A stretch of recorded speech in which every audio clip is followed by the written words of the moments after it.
Movie की शुरुआत होती है माइक नाम के एक आदमी से जो एक बड़े शहर में नौकरी की तलाश में आता है। माइक एक बेहद कुशल मैकेनिक होता है जो किसी भी गाड़ी को ठीक कर सकता है। वह एक गैराज में नौकरी के लिए जाता है, लेकिन वहां पहुंचने पर उसे पता चलता है कि उसे देर हो चुकी है और अब यह नौकरी किसी और को दी जा चुकी है। नाउम्मीद माइक शहर की सड़कों पर काम की तलाश में भटकने लगता है, लेकिन हर दरवाजा बंद मिलता है। ना नौकरी ना रहने की जगह माइक थक हार कर सड़क के किनारे बैठ जाता है। इसी दौरान एक बुजुर्ग आदमी निक उसी रास्ते से गुजर रहा होता है। तभी अचानक एक चोर उस पर हमला कर देता है।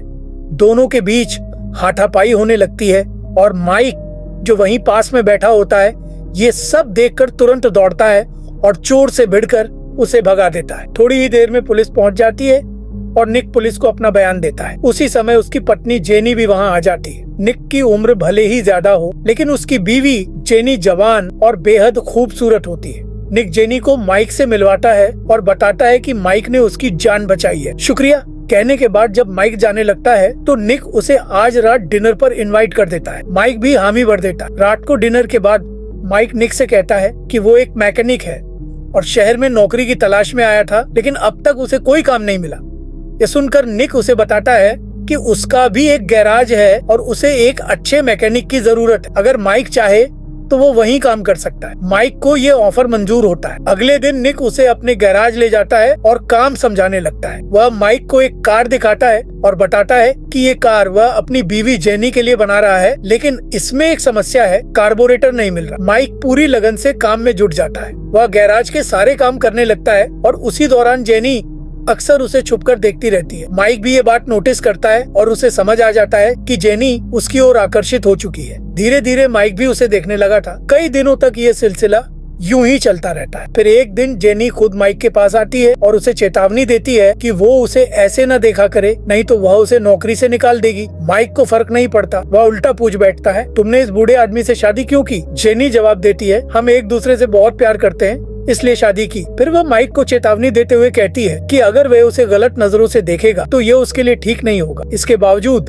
माइक जेनी को घूरना बंद नहीं करता। एक दिन निक और माइक साथ में बैठकर शराब पी रहे होते हैं। इसी बीच माइक बर्फ लेने के लिए किचन में जाता है, जहाँ जेनी पहले से मौजूद होती है। इस बार माइक जेनी के पास जाता है और जेनी भी उसे रोकती नहीं। अगले दिन माइक निक को बताता है कि उसने उस कार का कार्बोरेटर ढूंढ लिया है। निक खुश हो जाता है और उसे लेने चला जाता है। निक के जाते ही माइक और जेनी फिर करीब आ जाते हैं और उनके बीच शारीरिक संबंध शुरू हो जाता है। अब ये अफेयर जोर पकड़ चुका था। थोड़ी देर बाद निक वापस आता है और कार में कार्बोरेटर लगाकर उसे चला लेता है, लेकिन उसी समय जेनी माइक से कहती है कि जो हुआ वो सिर्फ एक गलती थी और वह ये गलती दोबारा नहीं दोहराना चाहती, क्योंकि वो अपने पति को धोखा नहीं दे। उस रात निक और माइक फिर साथ शराब पीते हैं और निक वहीं पास में सो जाता है। माइक इस मौके का फायदा उठाकर फिर से जेनी के कमरे में जाता है और इस बार जेनी उसे साफ कहती है, अगर मेरे पास बहुत पैसे होते तो मैं अपनी पूरी जिंदगी तुम्हारे साथ बिताती। अगले दिन निक माइक को लेकर एक खाली जमीन पर जाता है और बताता है कि ये उसकी जमीन है और यहाँ जल्द ही एक हाईवे बनने वाला है।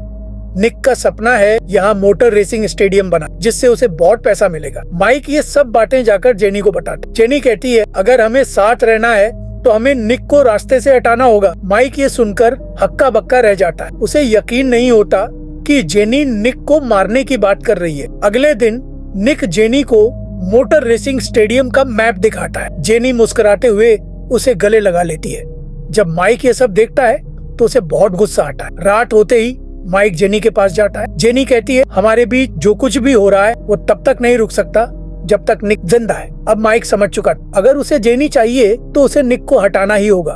अगले दिन माइक और जेनी मिलकर एक प्लान बनाते हैं निक को मारने। जेनी थोड़ी डरती है, लेकिन माइक उसे समझाता है कि वो इसे एक्सीडेंट की तरह दिखाएंगे। आखिरकार प्लान पर अमल हो। निक को गैराज में बुलाया जाता है।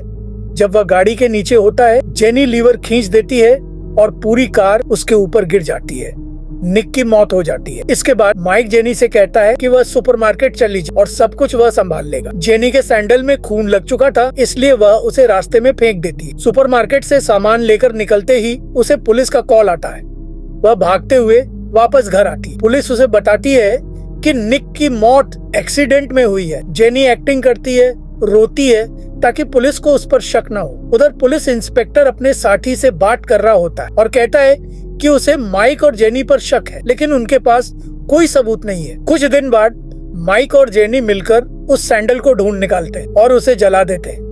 पुलिस जांच करने आती है, लेकिन तब तक सबूत खत्म किए जा चुके होते हैं। अगले दिन एक डिटेक्टिव माइक से पूछताछ करने आता है। माइक कहता है कि गैराज का लीवर पुराना था, इसीलिए टूट गया। लेकिन डिटेक्टिव को माइक की कहानी पर यकीन नहीं होता और वह उसकी जासूसी शुरू कर देता है। कुछ दिन बाद जेनी माइक से कहती है कि वो प्रेग्नेंट है। माइक ये सुनकर बेहद खुश हो जाता है, लेकिन उस रात उसे नींद नहीं आती। वह बहुत परेशान रहता है। अगली सुबह वह बिना बताए पुलिस स्टेशन चला जाता है और सच बता देता है कि निक को मारने का जिम्मेदार वही है और जेनी का इसमें कोई दोष नहीं है। इधर जब जेनी की आंख खुलती है तो उसे माइक का एक लेटर मिलता है। उसमें लिखा था, जब मैं पैदा हुआ था मेरे माँ बाप जेल में थे।